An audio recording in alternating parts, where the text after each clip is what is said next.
জগদীশ সাহা, গুরুপ্রসাদ দাস,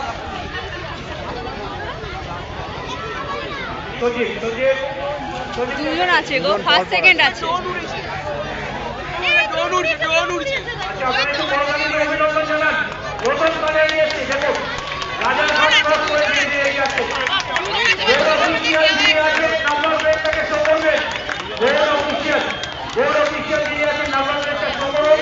প্রথম প্রতিযোগী ইতিমধ্যে কুমারটুলি নন্দীবাড়ি ঘাটে এসে গেছেন। কুমারটুলি নন্দীবাড়ি ঘাটে এসে গেছেন।